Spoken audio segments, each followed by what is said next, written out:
So what happened with my son?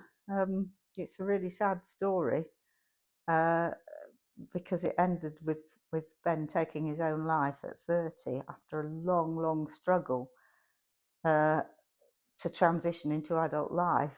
The hardest thing, I think the thing that was hardest for him was this business of whether well, RSD, rejection sensitive dysphoria, and he was just very prone to to feeling hurt by little things like somebody forgetting to call him or something. Thinking it's so easy with those things socially to think that people are rejecting you when really they might just be forgetful or busy or whatever. And it came over into his work as well. It was one of the things that affected his work. So when he went to work, he would say, "Oh, I'm no good at this job either because they've told me I need to do so and so differently." And that's really hard for you as a parent when you're talking to somebody about these things because you don't really know. You weren't in the room. You don't know actually whether he's he's magnifying it and he's just been asked to do something differently, or somebody really is very unhappy with his performance.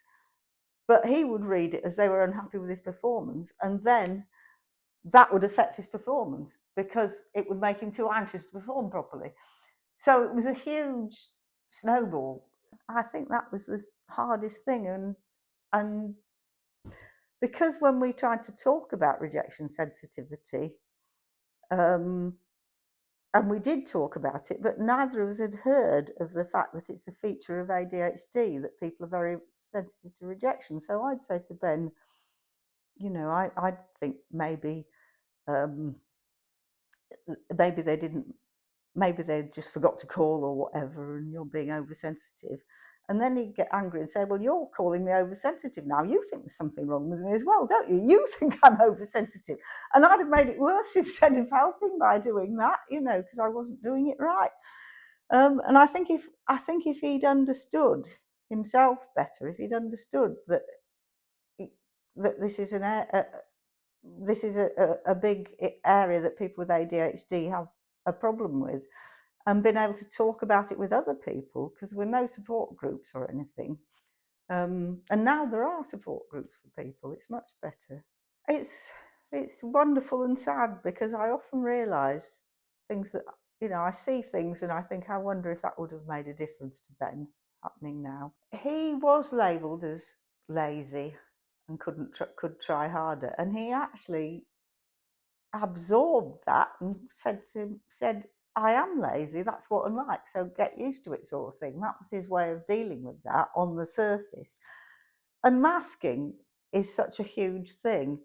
And in young men, what it means, I think, or certainly for Ben, I only realised relatively recently when he was really quite in his late 20s, just before he died, that actually he didn't want to be seen as vulnerable in any way. So he couldn't explain some of the emotions he was feeling, some of the hurt he was feeling from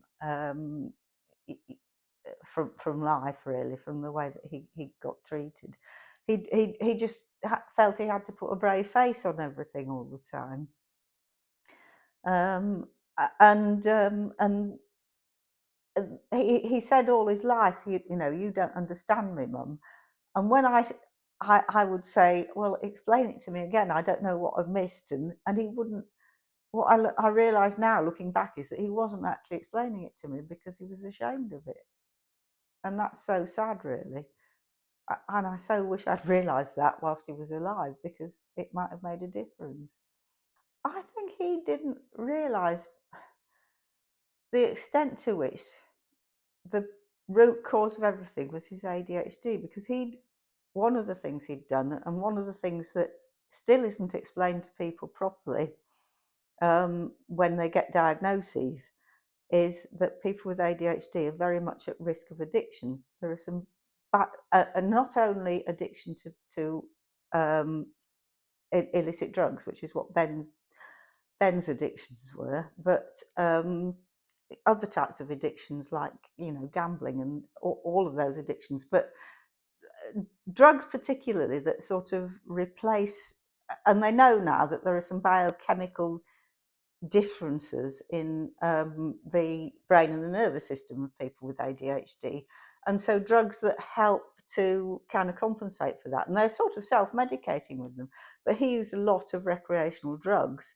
And it was one thing from sort of mid-teens, and in mid-teens it just started with marijuana, and then he used some very hard drugs when he got into his early 20s, and he had a huge amount of shame about using drugs, and he thought that it was all his own fault. So when he wrote for using the drugs, and that he shouldn't have been, as he put it in his suicide note, I became addicted to ethereal pleasures.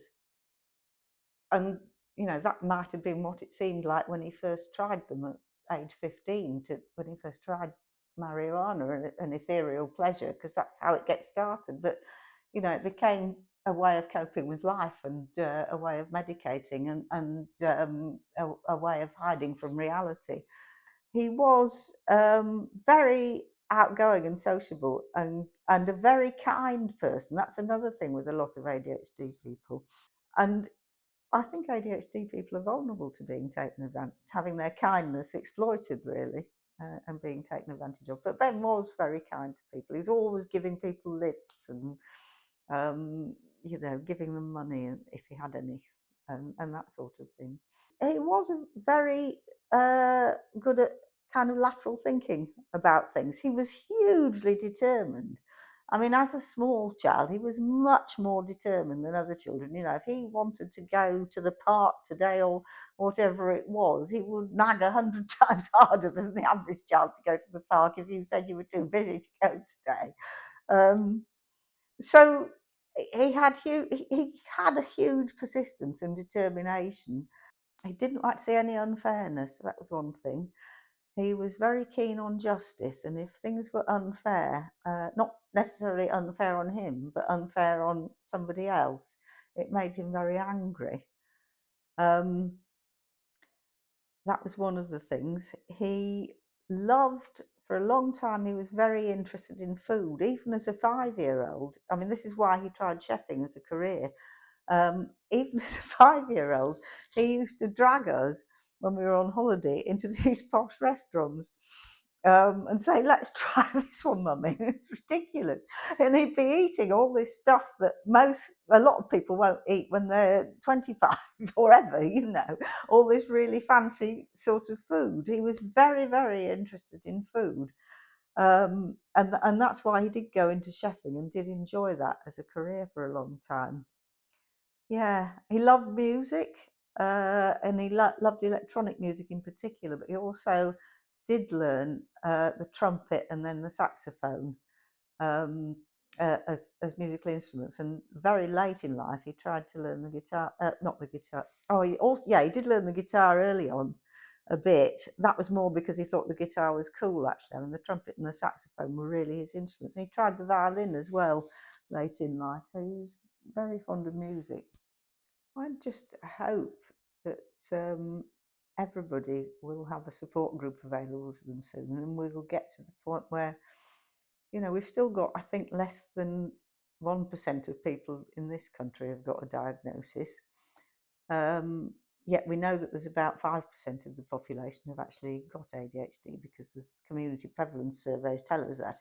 It's proper research that tells us that. So there's about 2 million people walking around who don't know they've got ADHD at the moment in the country, and I'd like them to know and understand themselves better.